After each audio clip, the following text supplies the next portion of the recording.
பிரதமரை பீஸ் பீஸா வெட்டுவீங்களா? Prime minister piece பீஸா வெட்டுவேன்னு ஒரு ஆள் பேசுவார், அவர் மந்திரியா இருப்பாரா?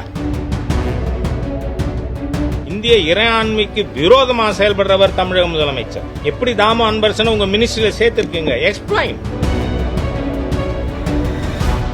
இது அரசாங்கமா? பேய்கள் ஆட்சி செய்தால் பிணந்தென்னும் சாத்திரங்கள். போலீஸ் கரவேட்டி கட்டல, அவ்வளவுதான். அவங்க யூனிஃபார்ம் கருப்பு சிவப்பா மாறி போச்சுன்னு எனக்கு சந்தேகம். இந்த திரவிடியன் ஸ்டாக் அரசாங்கத்துக்கு லூட்டு பண்ண ரெண்டு இது, ஒன்னு டாஸ்மாக், இன்னொன்னு கோவில். இந்த வழக்கே நான் என்ன சொல்றேன், தாமோதர அன்பரசனை கைது பண்ணட்டும் முதலமைச்சர். இந்த நாட்டினுடைய இறையாண்மையை ஏற்றுக்கொள்பவராக இருந்தார். பிரதமரை பீஸ் பீஸா வெட்டுவீங்களா? என்ன பேச்சு? தாமோ அன்பரசனை அரெஸ்ட் பண்ணாம இந்த திமுக சட்டவிரோதமா செயலாற்றுகின்ற இந்த அரசாங்கம் ஒரு பிஜேபி ஒர்க்கர் மேல கூட எஃப்ஐஆர் போடக்கூடாதுங்கிறேன். You first arrest him. ஒரு பிரைம் மினிஸ்டர் பீஸ் பீஸா வெட்டுவேன்னு ஒரு ஆள் பேசுவார், அவர் மந்திரியா இருப்பாரா? எவ்வளவு மோசமான ஒரு அரசாங்கம் இது! இந்திய இறையாண்மைக்கு விரோதமாக செயல்படுறவர் தமிழக முதலமைச்சர். ஐ சார்ஜ் ஹிம். எப்படி தாமோ அன்பரசனை உங்க மினிஸ்ட்ரியில சேர்த்திருக்கீங்க? எக்ஸ்பிளைன். இது அரசாங்கமா? பேய்கள் ஆட்சி செய்தால் பிணந்தென்னும் சாத்திரங்கள். அந்த மாதிரி ஒரு ஆட்சி இது, காட்டாட்சி. நீங்க உங்க இஷ்டத்துக்கு எஃப்ஐஆர் போடுவீங்களா? போலீஸ் உங்க கையில் இருக்கிறதுனால. போலீஸ் கரவேட்டி கட்டல, அவ்வளவுதான். அவங்க யூனிஃபார்ம் கருப்பு சிவப்பா மாறி போச்சுன்னு எனக்கு சந்தேகம் வரும். அதனால இது தவறான அரசாங்கம். நீங்க அந்த எஃப்ஐஆர் போட்டதை வன்மையா கண்டிக்கிறேன். You will have to face the consequences. நடக்காது. பிஜேபி ஒர்க்கர்ஸ் இன்டிமிடேட் பண்ணுவீங்களா? அதெல்லாம் நீங்க அவரை போட்டதே அவர் பின்னணி மோசமானது, ஹிந்து விரோதம் நினைச்சு போட்டீங்களோன்னு இப்ப சந்தேகம் வருதில்ல எனக்கு.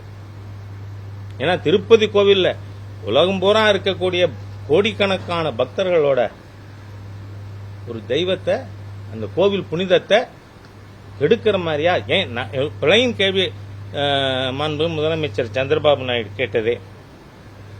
இப்ப நீங்க யாராவது ரெகுலரா மார்க்கெட்ல நெய் வாங்குறீங்களா? ஏமா உங்க வீட்டுக்கு நீங்க நெய் வாங்குறீங்களா? என் வீட்டுக்கு நான் வாங்குறேன். அரை கிலோ நெய் 370 380 ரூபா. அப்போ ஒரு கிலோ நெய் 760 to 780. 300 ரூபாய்க்கு எப்படி சப்ளை பண்றேன்னு கேட்க வேண்டாமா ஜெகமோகன்? நெய் 300 ரூபாய்க்கு ஒரு கிலோ ப்ரொடியூஸ் பண்ண முடியுமா? பண்றதுன்னா அப்ப அந்த நெய் பியூர் நெய்யா? பகவானுக்கு பிரசாதம் தயார் பண்றது பக்தர்கள் நம்பிக்கையை புண்படுத்துறதுக்கு இப்படி செய்யலாமா? பிள்ளையார்பட்டியில நகர்த்தார் சமுதாய மக்கள் அறங்காவலராக இருக்காங்க. சம்பளம் வாங்குறாங்களா? சேகர் பாபுக்கு எதுக்கு சம்பளங்கிறேன்? எதுக்கு கமிஷனருக்கு சம்பளம்? எதுக்கு ஜேசிக்கு சம்பளம்? எதுக்கு டிசிக்கு சம்பளம்? ஏன் தெரியுமா? இந்த ராஜா ஏன் கேட்கிறான்னா, இங்க நம்ம ஏரிகாத்த ராமர் கோவில் இருக்குல்ல மதுராந்தகம், அந்த பட்டாச்சாரியாருடைய அப்பாயின்மெண்ட் ஆர்டர் பார்த்திருக்கேன் நான். நீங்களாம் பார்த்திருக்கீங்களா இல்லையான்னு தெரியல எனக்கு. தங்களுக்கு சம்பளம் இல்லை. அப்ப என்ன மண்ண தும்பானா? நீங்க கொள்ளையடிக்கிறதுக்கு இந்த அதிகாரிகள் ஒரு ஜேசிக்கு எவ்வளவு சம்பளம் தெரியுமா? மோர் தேன் 2 lakhs. என்ன இந்து மதத்தை லூட்டு பண்றது, அழிக்கிறது, அதுக்கு ஒரு அரசாங்கம், அதுக்கு ஒரு மந்திரி. அதோட அவர் என்ன மாதிரி மந்திரி தெரியுமா? உற்சாகம் வந்தா முருகனுக்கு அரோகரான்னு சொல்லியிருக்கணும். சேகர் பாபு என்ன சொன்னாரு? அல்லேலுயா சொன்னாரு. இஸ் நாட் ஈவன் ஹிந்துங்கிறேன் சார்ஜ். அல்லேலுயா பாபு. அவரோட சின்ன ஏசமா நான் கிறிஸ்தவர், நான் காதலித்து மணந்தேன் மனைவி. இது ஒரு வார்த்தை கூட என்னதில்லை. நான் காதலித்து மணந்த என் மனைவி கிறிஸ்தவர்னு சொன்ன உடனே அவர் என்ன கோஷம் போட்டார்? அல்லேலுயா.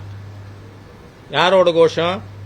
ஹிந்து கோவில்கள் சாத்தானின் கூடங்கள் என்று பேசிய மோகன் சி லாசரஸோட கோஷம். அதனால இந்த அரசாங்கம் முழுக்க முழுக்க ஹிந்து விரோத தீய அரசு, கோவில்களை அழிக்க நினைக்கின்ற ஒரு அரசாங்கம். இந்த திரவிடியன் ஸ்டாக் அரசாங்கத்துக்கு லூட்டு பண்ண ரெண்டு இது, ஒன்னு டாஸ்மாக், இன்னொன்னு கோவில்.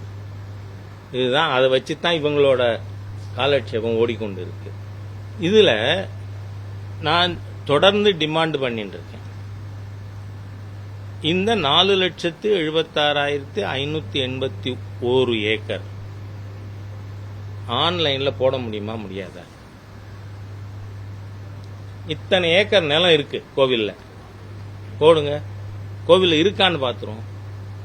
75 டைரக்டிவ்ஸ் கொடுத்திருக்க அந்த 7/6/21 சுவமோட்டோ ஜட்ஜ்மெண்ட்ல வெக்கமே இல்லாம இந்த அரசாங்கம் அதை நாங்க செயல்படுத்த முடியாதுன்னு புனராய்வுக்கு மனு போடுறாங்க. ஏன் அதுல என்ன சொல்லியிருக்க உங்களுக்கு?